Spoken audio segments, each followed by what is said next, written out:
지난 5월 출범 40주년을 맞이해서 K리그 명예의 전당 첫 번째 헌액자 시상식이 있었는데 이를 두고 축구팬들 사이에서 적지 않은 논란이 있습니다.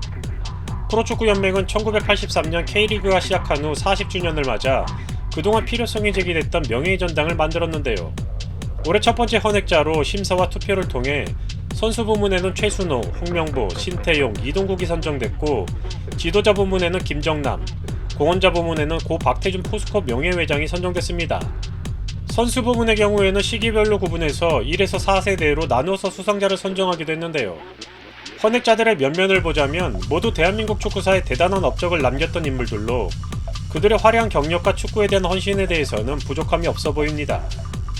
하지만 해당 시상의 명칭이 대한민국 축구 명예의 전당이 아니고 K리그 명예의 전당인데 수상자에 대한 약간의 의문이 생기기도 합니다. 수상자들이 대한민국 축구는 물론 K리그에서도 충분히 좋은 모습을 보이며 활약한 것은 분명하지만 일부 수상자에 대해서는 적지 않은 논란이 생기고 있습니다. 우선 K리그 통산 9시즌 100경기 23득점 19도움이지만 A매치 95경기 30득점이라는 비상식적인 기록을 보유한 최순호 수원FC 단장은 국가대표로서 대한민국 축구사에 대단한 업적을 남긴 선수임에는 분명하지만 K리그 실적은 베스트 11 1회뿐인데 K리그 명예의 전당 초대 수상자라고 하기에는 부족하지 않나 싶습니다.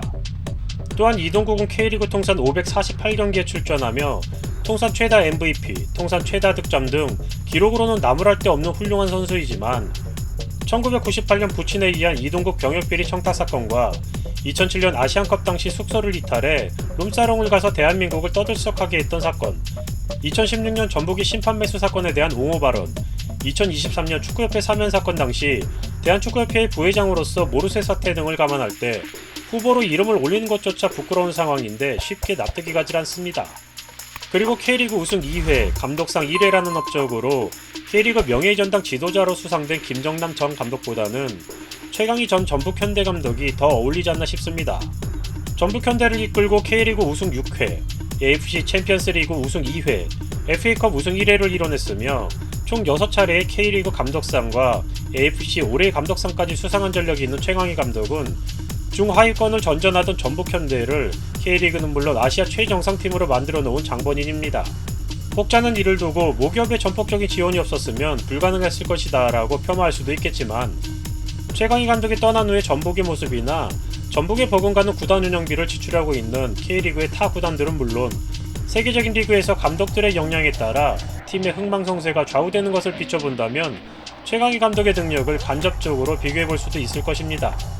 또한 홍명보 감독 역시 리그에서도 좋은 업적을 남겼던 선수이기는 했지만 대표팀과 해외에서의 활약이 더 두드러졌던 선수였음을 감안하면 최초 수상자로 선정된 것은 K리그 명예의 전당이라는 상의 의미를 되새겨볼 때 약간은 의아하기도 한 상황입니다.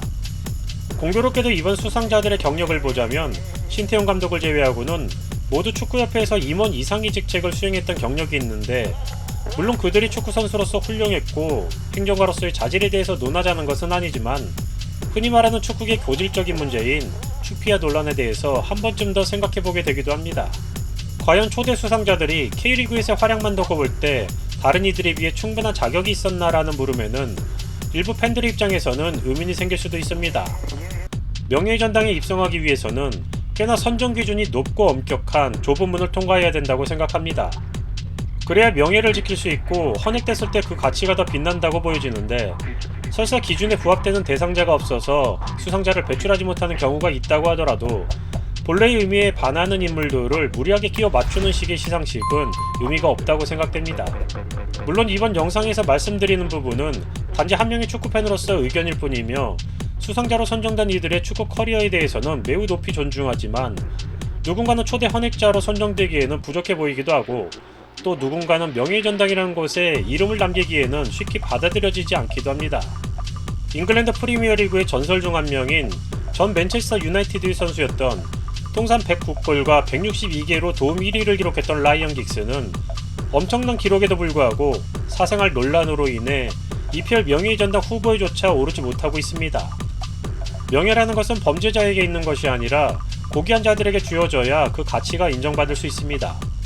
K리그의 명예의 전당에는 다른 기준이 아닌 K리그에서 오랫동안 활약하면서 K리그 발전에 이바지한 공로가 최우선 기준이 되어져야 함은 물론이고 팬들로부터 존중과 존경을 받기에 모자람이 없을 정도의 모습도 보여줘야 K리그의 역사뿐만 아니라 K리그 명예의 전당 가치 또한 인정받을 수 있을 것입니다.